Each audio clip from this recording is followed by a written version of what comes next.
Well, it happened. Skate 4 finally got released, it's free to play, and the internet had an opinion about it and it's really bad. The opinion being that Skate isn't realistic enough for showcasing moves like characters that are just skydiving across the map and summoning their skateboard to the bottom of their feet like the skateboard is Mjolnir itself. Now, longtime Skate fans and normal people alike who have played the games very casually understand the statement is pure and utter garbage. Seeing as the older games, the tricks and moves that you are able to pull off can range from simple to borderline physics defying.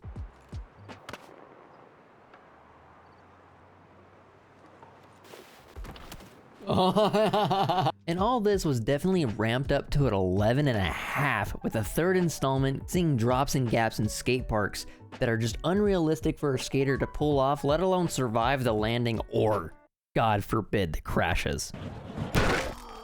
I do personally think the opinion that Skate has to be realistic or the previous installments were more realistic compared to this newer one is just stupid, because that's just outright goofy and silly. But I'm sure you don't need me to explain away how unrealistic Skate 3 is. You do the jumps, you got the skins, yada yada yada. You know, what I actually want to talk about is how this is kind of true and false all at the same time. But before we talk about that, I have to get this out of the way. 98% of people who watch my videos aren't subscribed, so come on, what are you doing, guys? If you're watching my videos, you can hit the subscribe button. It's free, it helps out my channel, and while you're doing that, you can like and leave a comment because it really helps boost my channel and gets me out of the absolute trenches. Put my video in the recommendation box, and I would really, really appreciate it if you guys would do that. Thank you. Skate has found its own sort of middle ground, I think, where it's absolutely goofy in so many ways that is just organically accessible to almost anyone. Coming Hexy. Oh, are you Naruto running? Yes. Whether that be with ragdolls or smacking NPCs in fun ways. But then there are moments where you have to lock the hell in because you have to hit these grinds, the 180s, the nollies, the dog barking in the background. And to top it all off, you have to hit all of this in one sequence. Okay,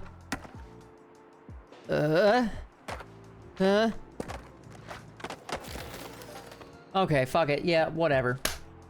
The Skate franchise is most popular for its Flick It system, using the right stick to imitate real-life skateboard tricks. And look, I'm not the hardest guy to impress, but that system alone makes the games feel more realistic than any other skateboard game I've played, other than maybe this one weird one I can't really think of that I had to use a skateboard controller for. Honestly, I have no idea. This time around, we're in the city of San Vansterdam, the fictional city built around skateboarding. Now you can really feel the realism until you see the floating skate park stuff just sitting there on the edges of the map. That's kind of weird. I don't know about that. Looking past that, adding to the realism is actual real-world brands like Thrasher and Vans. You can make your character look like you in real life and actually dress them in an outfit you actually own inside the game. Mom, I'm ready to go skate now, Mommy. You'll be taken on a tour of San Vansterdam throughout the city, seeing many locations and doing different skate tricks, learning through V, the AI robot that I immediately muted because Jesus Christ, why do you talk so? Now, V isn't actually that annoying, and she just comments a little bit too much when I hope to see that, you know, dialed back a bit. You make it look so easy. Have you done this before? Dude, where's Coach Frank? Where's my guy screaming, Alvin? He is the AI replacement of Coach Frank. R.I.P. Coach Frank. They fucking killed him. And this is a good thing. This really adds to the realism because AI is taking over the world, like in real life. For as many real and normal looking skate parks as there are, there's also buildings that you can scale. They made a little mini Assassin's Creed parkour system in the game so you can get on top of these big ass buildings and use them themselves as ramps. That's where the crazy unrealistic stuff is held. All these crazy ramps that send you flying through the air, hundreds of feet in the sky while you ditch your board, spread your arms out to gain as much distance just to call your board back, just to hit the ground again because damn it, I could have landed, I was right there, damn it! And again, all this is completely optional. You can do the mission once and then move on, or you don't even have to do it at all. Like I mentioned before, you can just drop whatever you're doing and go skate whatever. So this is where I find the argument and the reasoning for people having this opinion in the first place is just goofy and stupid. It makes no sense. There's no way to win, there's no way to lose. It's Skate, really. Yes, there's friendly games you can play one-on-one, but there's no way for you alone as the player to play the game wrong. It's however you want to play it. Not that that isn't already the golden rule with every game, it's just accentuated to an extreme with Skate. Skate is really what you make of it. Your own fun can be had in multiple various ways, and the devs give you the tools to utilize that. Such as quick drops. You see a spot you really want to skate, add yourself a ramp so you can fly right over it. World of Skate is really your oyster, and I really suggest you experiment and try new things every time. Don't do the same tricks.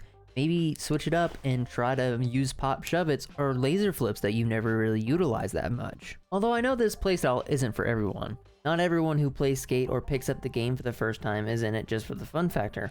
Maybe they're wanting to hit it for the rewards, the high scores, the leaderboards, the world record holders.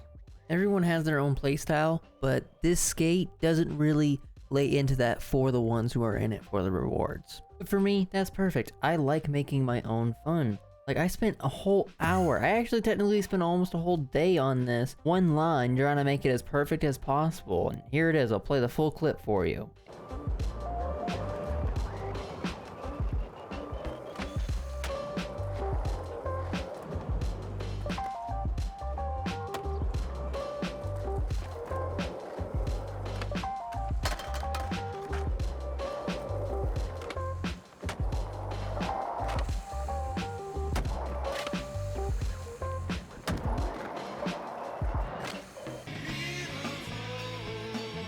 When it comes down to open world in San Vansterdam, there's not a lot here other than doing the same type of challenges in different areas, or even sometimes challenges you thought you already did before, but maybe they have one or two things different about them.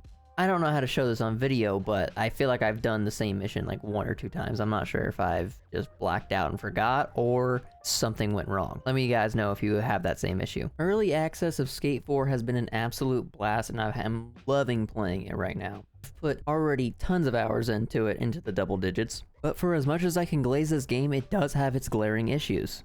And the first one's not going to make a lot of sense, but I want to get it out of the way. The game is free to play. Now, I know I sound like a motherfucking idiot for leading with this, but the reason it's free to play is so they can have a Fortnite-like market where they're doing collabs, as you can already see with stuff like the Grim Reaper skin, and the Vans, and then the Collector's Edition.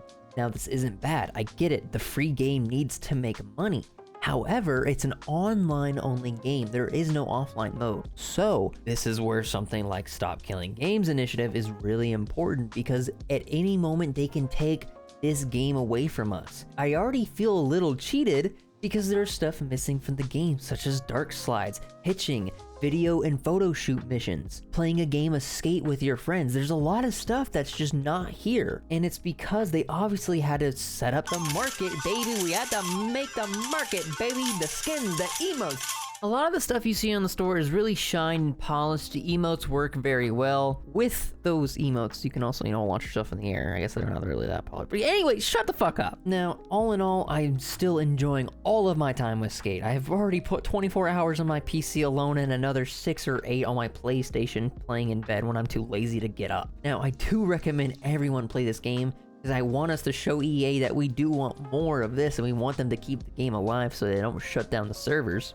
I also don't really advise spending money on the shop right now. Now, I'm not your dad, you don't have to listen to me at all, do what the hell you want. But I don't think we should be just throwing too much money at this just yet when there's so much missing, and it's almost like EA was scared to call this Skate 4. I only say this because a lot of features from Skate 3 are not in Skate. And we really went back to, square one. And I get it, it's early access, it's still ongoing. However, though, if you're going to announce the next iteration of Skate and let it go to the public, maybe you should make sure it's got everything that we had, 15 years ago. Now, I don't want to act like I am absolute hater of this game, and I'm not an absolute glazer. Well, I am. I do love the game. It's great. It's awesome. What's your least favorite thing, or your most favorite thing about Skate so far? Are you enjoying it? Are you hating it? Do you think it's, an inexcusable pass for a game? Or did you hate my arguments for why it's, both realistic and unrealistic? Either way, I hope I entertained you guys, especially if you made it this far in the video. And I'm probably gonna go continue having fun with Skate because, again, I'm just having a blast, and I haven't been able to just boot up a game and not really think about anything in a while. So this is honestly just a saving grace for me. I also streamed a lot of this on my Twitch channel, so please make sure you guys are following that to catch me live and interact with me. Because with this winter season coming up, the Skate and Spotify combo is gonna go dummy hard.